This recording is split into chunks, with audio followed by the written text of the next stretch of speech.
I want to talk about my golf swing. I spent over 30 years as a bad golfer, but suddenly last fall at the age of 78, I started hitting my drives 25, 30 yards further. And I want to explain what I think has happened. And I could be wrong, but the game never came naturally to me. And I think people to whom it has come naturally never have to think about it. But I've had to do a lot of thinking. Okay, the golf swing is a bunch of levers. The first thing we do is we put our weight on our right foot if we're right-handed and shift our weight, and it causes our hips to turn. Here's my belly button. We shift our weight and our hips turn. That's lever one. The hips turn the shoulders. The shoulders turn the arms. So we got hips, shoulders, arms, and lastly, when we're in our backswing, we cock our wrist. So we have those four levers: hips, shoulders, arms, and wrist. Now, to talk about something else, I want to talk about lag. Watch my arms. I'm not going to move them intentionally, but when I shift my weight and turn my hips, my arms move. Nothing magical about it. But notice how the arms lag behind. Here's my belly button. See how the arm lags behind my hips? Lag is essential to a good golf swing. Here's why. My hips are pulling my arms, and my arms don't want to come right away because they have inertia. My muscles are elastic, so it's like my hips are connected to my arms with an elastic string that stretches. It stretches and then it comes back into place. If I want more arm speed, I don't throw my arms forward. What I do is I stretch more. The more stretch I have, the faster my arms will move. I'm never proactively moving my arms forward. Think about this for a second. You got this elastic band that you're stretching for power. If all of a sudden you move your arm forward, it's like pushing on a string. It's like pushing on a string. You're taking the slack out of everything. So you're putting slack into everything, taking the taut muscles out of it. So you never want to move forward with your arms. Now, the same thing is true of the shoulders. Hips and shoulders, they frequently move together like this in tandem, but they can separate.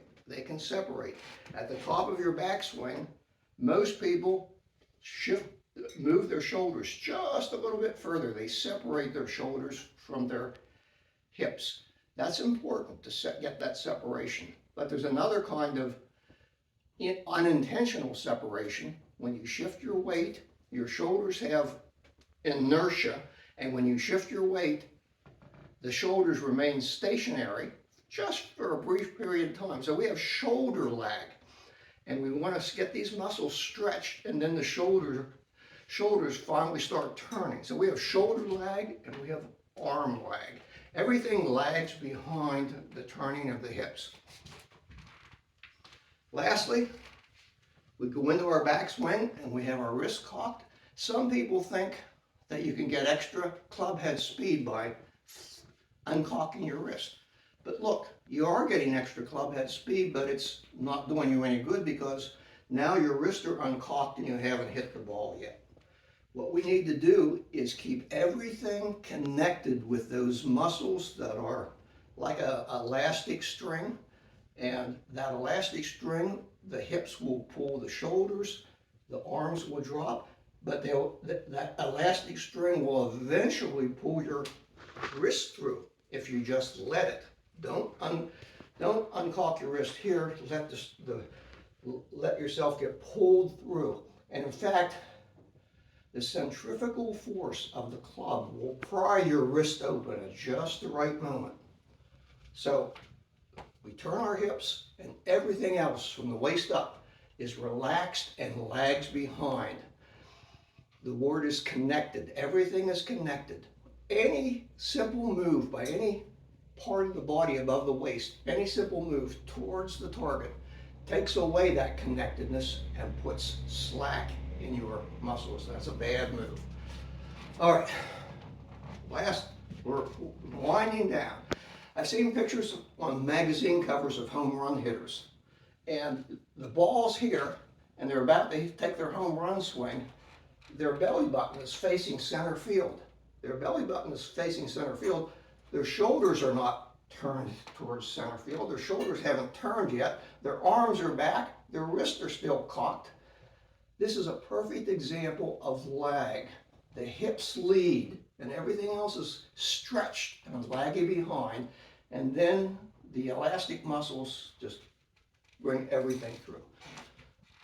Last point. Some people have no follow through. They go like this. They don't mean to not have a follow through, but what they do is, as they approach the ball, they stop moving their hips. Now, how's anything else going to continue moving if you don't continue with your hip turn? You have to continue with your hip turn or you'll have no follow through. Why do we need a follow through? It's physically impossible for a club to come into the ball at 100 miles an hour and stop 12 inches later. Things going 100 miles an hour don't stop that quickly. What is really happening is you're failing to turn your hips and your swing is slowing down dramatically before you get to the ball. So monitor your follow through. It is evidence that you have club head speed. End of story.